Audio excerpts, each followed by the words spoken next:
Šodien atrodamies Vidzemē, Cēsu pusē. Kā šis lauks kļuva tik skaists? Šis apakšs ir noturēts brīvs pret slimībām. Un, manuprāt, šis lauks ir teicams piemērs.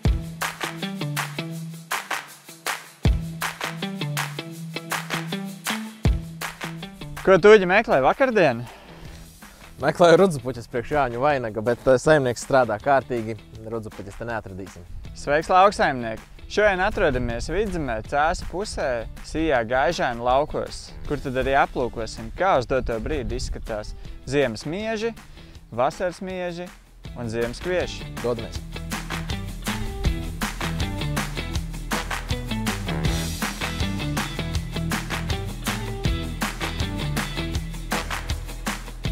Sveiks, Andi! Sveiks, Uģi! Prieks tevi redzēt arī pie tava tik pasakainā miežu laukā.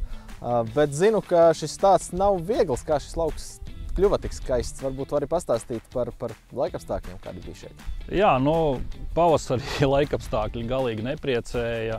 Sākās ar Kailsalu, kas diezgan nobiedēja, kas vispār būs ar ziemas miežiem. Paglāba tas, ka diezgan labi nokodinājām viņus ar sistivu, un tas bija tāds, man liekas, tas drošības pilvens, kas ļāva viņiem izdzīvot šos skarbos laikapstākļus. Protams, nākošais bija putni zosis, bišķi pastrādāja mums šeit, kas ir, es viņus saucu par mehāniskiem regulatoriem. Pieregulēja tos miežus arī kārtīgi. Pēc tam atkal laika pēc zosim bija slapšs, ļoti nevarēja uzbraukt laicīgi uz tīrumu, un diezgan tas pavasars bija izaicinošs. Bet gala rezultāts tomēr ir šāds. Skaisti. Jau pieminēja, ka lietoja sistivu miežos pie kodināšanas. Varbūt vari īsumā pastāstīt šajā pavasarī, kas bija tas taustāmais efekts no viņas? Taustāmais efekts bija viens no tā, kad pie šiem skarbiem laikapstākļiem tomēr viņi ļoti labi pārziemoja. Acīm redzot, tas bija tas labais starts, kad mēs ielikām rudenī viņus nokodinot ar sistivu, kad viņi palika spēcīgi, viņi ļoti labi saauga.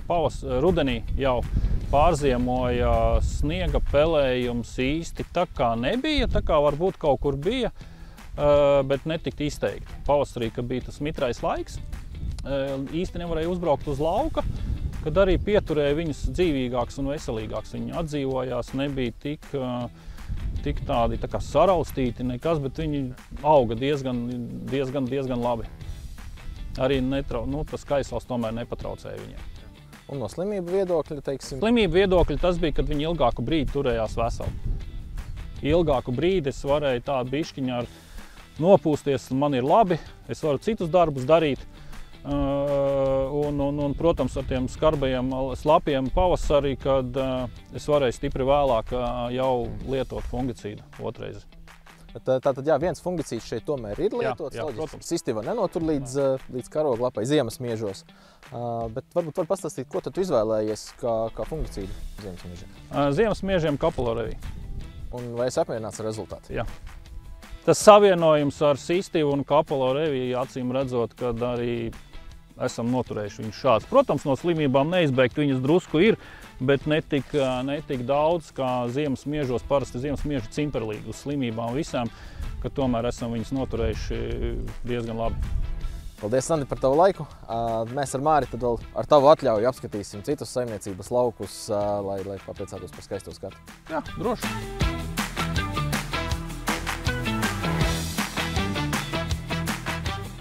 Pārkāpjot no ziemas miežiem uz vasaras miežiem, arī šeit pamatā jau tika lietots pie kodnes klāts sistivi, kas arī, skatoties pēc apakšējām lapām, tiešām var redzēt, ka šīs apakšas ir noturēts brīvs pret slimībām.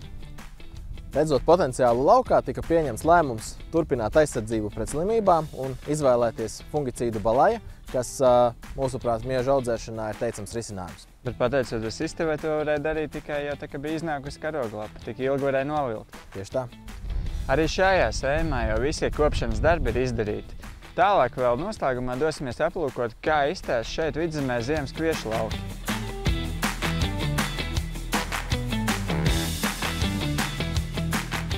Skaidrs, ka ziemas kviešos jau visi darbi ir izdarīti arī šeit Vidzemē. atliek gaidīt tikai kombainu, bet patiesībā tagad var atskatīties lieliski, kā mums ir izdevies ar to pašu auga aizsardzību. Un tā kā tu šeit esi biežāk bijis, varbūt pastāst, kas konkrētajā laukā ir darīts. Nu, ja tā pastāst uz apakšējām lapām, mēs pašus pirmos plankumus, es domāju, ka šī, piemēram, varētu būt septarioza apakšā, vai ne? Nu, tā izskatās. Jā, nu viņa varētu būt bijusi pašā sākumā. Bijis pašā sākumā. Šeit ir lietota 2 fungicīdu tehnoloģija. Pirmais ir Kapalo Revi, un tad, kā noslēdzošais fungicīds, ir Revitrex.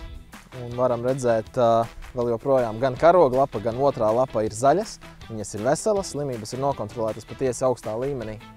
Un fotosintēze vēl joprojām šeit turpinās. Un, manuprāt, šis lauks ir teicams piemērs, kur praksē varam redzēt, ka šī tehnoloģija strādā. Paldies, ka skatījāties un tiekamies uz lauka. Uģi, tev ir laiks nomainīt ūziņas. Nu tad jūdzam pelēcīt un braucam.